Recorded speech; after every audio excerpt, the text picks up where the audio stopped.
Arthur, I think you laid it out about how we're hoping these offensive guys turn into what the Bengals already have. When you did Yeah. that comparison, Pickett, franchise quarterback, Najee, top 5 running back, Pickens, elite number 1 receiver, Johnson, high end number 2, who do you feel best about getting to that place that you talked about from those 4?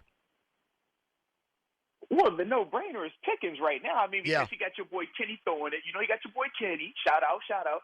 But when you look at George Pickens, though, man, the athletic ability and the strong hands, that's the thing for me.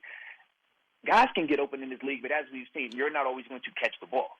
You have to, number one, be able to catch that rock. And I love a guy that is able to catch it confidently away from his body, right or left-handed. That, to me, is the first thing. Then the second thing is when I look at his speed that he plays with. He is a big, fast, rangy receiver that can jump and go get the ball. I love his body control. All of these things check with the elite traits of a Justin Jefferson, of a Jamar Chase, of a Stephon Diggs, all of these type of guys. The next thing is you're paired with the quarterback. All right, you got a Kenny Pickett who's shown flashes, but can he do it to that level? And I just know at quarterback it's way harder to become elite than it is when I think of a receiver and just how many of those guys we see come in this league and have that type of success and are really able to just take off, especially with the way the rules are made. I just think that for Pickens, if I had to put my money down on one of the 4, I would go with him because the position, the way the rules are, and his traits that he brings to the table, I think all of that matches up for him to have that high probability of tapping into that. Arthur, how does he learn how to get open more easily? Because all that stuff you said about him is true, and he makes these combat catches, but the one knock I keep consistently seeing from all the film guys is he doesn't really get himself open with his route running. How much can a guy improve that year 1 to year 2, and how do they do it?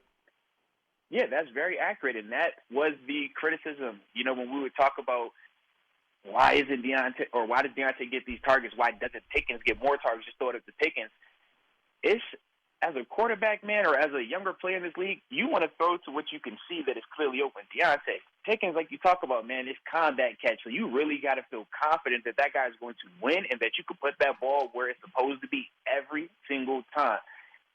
That's not something that you want to live by consistently. Now, when you're talking about George Pickens and how could he improve in terms of his route running, I think, number one, it starts with the footwork.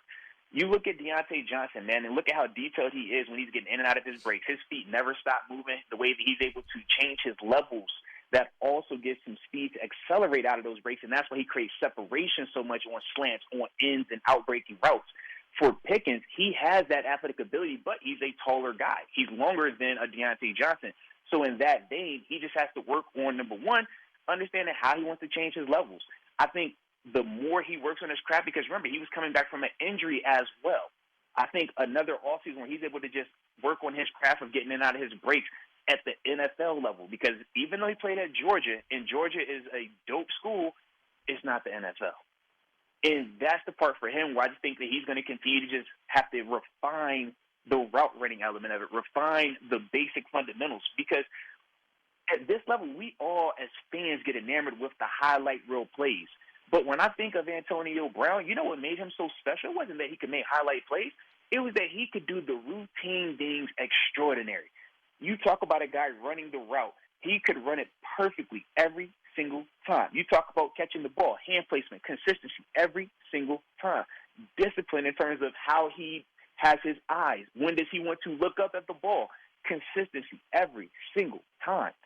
That's the big thing that when you're talking about George and how he's going to improve, that's what it comes down to. It's not a fairy tale or something that he has to go off and magically find. No, it's refining those basic fundamentals. Watch how Deontay is and look at how George is when they release. That's, to me, one of the bigger differences. But we know that George is capable of that. We just got to see if he's going to buckle down and actually get that locked in, because this will be his first offseason.